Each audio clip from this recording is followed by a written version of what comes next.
આજે આપણે આર્ટિકલ્સ વિશે શીખીશું।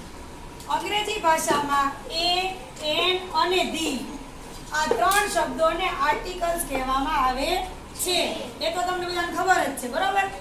હવે નિયમ પહેલો છે કે દરેક જાતિવાચક કે સામાન્ય નામની આગળ એક વચનમાં આર્ટિકલ મુકાય છે। એક વચન એટલે કે એક વસ્તુ, બરાબર ને? તો ક્યાં ક્યાં આર્ટિકલનો ઉપયોગ થાય છે એ આપણે જોયું, એ, એન ને ધ, બરાબર। હવે એ, એન ઈ ફક્ત એક વચન માટે વપરાય છે, બરાબર। હવે અંગ્રેજી મૂળાક્ષરોમાં એ, ઈ, આઈ, ઓ, યુ આ પાંચ શું છે? સ્વર છે, બરાબર।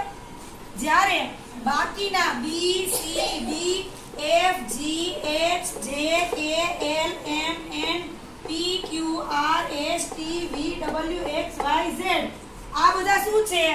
વ્યંજનો છે। તો નિયમ 2 જોઈએ। જે એક વચનનું નામ વ્યંજનના ઉચ્ચારથી કે વ્યંજનથી શરૂ થાય તેની આગળ એ આર્ટિકલ મુકાય છે। જો ધારો કે દાખલા તરીકે અ કે, તો જો સી વ્યંજન છે તો એથી શરૂ થયું, આપણે આર્ટિકલ શું લગાડ્યું? એ। પેન્સિલમાં પી વ્યંજન છે તો આર્ટિકલ શું લગાડ્યું? એ।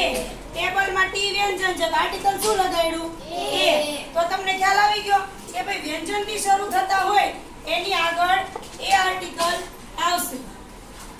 નિયમ 3, જો જાતિવાચક નામ સ્વરથી શરૂ થાય તો તેની આગળ એન આર્ટિકલ મુકાય છે। સ્વરથી એટલે સ્વર કેટલા છે? 5। ક્યાં ક્યાં? એ, ઈ, આઈ, ઓ, યુ। હા, તો જો એ, ઈ, આઈ, ઓ, યુ થી જે શબ્દ શરૂ થતા હોય જાતિવાચક નામ એની આગળ એન આર્ટિકલ લાગશે।